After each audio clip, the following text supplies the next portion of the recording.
নির্বাচন উত্তর বাংলাদেশের বিভিন্ন জেলাগুলোতে উপজেলাগুলোতে বিভিন্ন এলাকায় আমরা মারাত্মক ধরনের আক্রমণের শিকার হচ্ছি। সেখানে প্রতিদ্বন্দ্বী প্রার্থী হিসাবে আমাদের উপর বা আমাদের সমর্থকদের উপর, আমাদের এজেন্টদের উপর, ক্ষেত্রবিশেষে মহিলাদের উপর হামলা করা হচ্ছে। শতাধিক ঘটনা ইতিমধ্যে ঘটেছে। আমরা সবগুলোর তথ্য নিয়মিত কালেকশন করছি এবং সেই সমস্ত তথ্যগুলো আপনারাও পাচ্ছেন জাতীয় সংবাদপত্র, জাতীয় সংবাদ মাধ্যমগুলোতে সেই সমস্ত বিষয়গুলো আছে। বিভিন্ন জায়গায় সহিংসতার ঘটনায় মৃত্যুবরণের ঘটনা ঘটেছে, মারাত্মক আহত হয়েছেন, পরে মৃত্যুবরণ করেছেন, এমন কিছু ঘটনা ঘটেছে।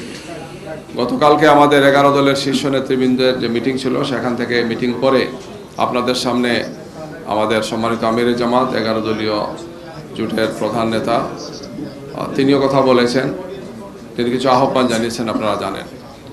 আমরা এই সমস্ত বিষয়গুলো নিয়ে স্থানীয়ভাবে প্রশাসনের সাথে আমরা আলাপ করেছি, অভিযোগ দায়ের করা হয়েছে এবং আমরা আশা করছি যে এগুলোর তড়িৎ পদক্ষেপ তারা গ্রহণ করবেন। একটি সুষ্ঠু সুন্দর নির্বাচন বাংলাদেশের মানুষ আশা করেছে এবং সেটি নির্বাচন সম্পন্ন হয়েছে। যদিও সেই নির্বাচনে অনেক ক্ষেত্রেই কারচুপি হয়েছে, জালিয়াতি হয়েছে এবং ভোট প্রদানের ক্ষেত্রে বাধা দেওয়া হয়েছে, এজেন্টদেরকে বের করে দেওয়া হয়েছে, বিভিন্ন ধরনের পরিস্থিতি সেখানে তৈরি করা হয়েছে, যেটা আমরা আগে বলেছি। আমরা আজকেও আপনাদের সামনে এই সমস্ত বিষয়ে কথা বলবো। আমাদের আইনজীবীদের প্যানেল আছেন এখানে। আমরা বেশ কয়েকটি আসনে, এখন পর্যন্ত আমরা প্রায় 30টি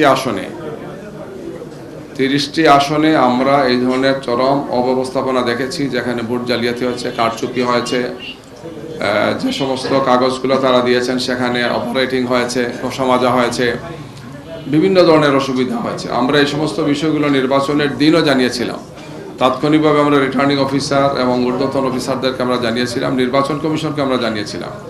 কিছু কিছু আসনে ভোট রেজাল্ট দিতে মারাত্মকভাবে দেরি হয়েছিল।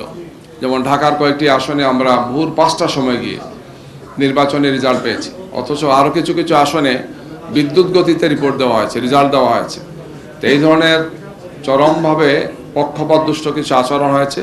সেই আচরণগুলো আমরা আপনাদের সামনে আজকে তুলে ধরব এবং যে সমস্ত আসনগুলোতে আমরা এই ধরনের নির্বাচনী অব্যবস্থাপনা দেখতে পেয়েছি, অনিয়ম দেখেছি আমরা, এবং নির্বাচন সংশ্লিষ্ট যে আচরণবিধি সেটা মানা হয় নাই, এই সমস্ত আসনগুলো নিয়ে আমরা স্থানীয়ভাবে রিটার্নিং অফিসার অথবা ঊর্ধ্বতন অফিসার যারা আছেন তাদেরকে আমরা জানিয়েছি। আমরা পুনঃগণনার জন্য, নতুন করে ভোট গণনার জন্য আমরা সেখানে সংশ্লিষ্ট যারা আছেন তাদেরকে আমরা আহ্বান জানিয়েছি, যাতে তারা এই বিষয়ে সেখানে প্রয়োজনীয় পদক্ষেপগুলো গ্রহণ করেন।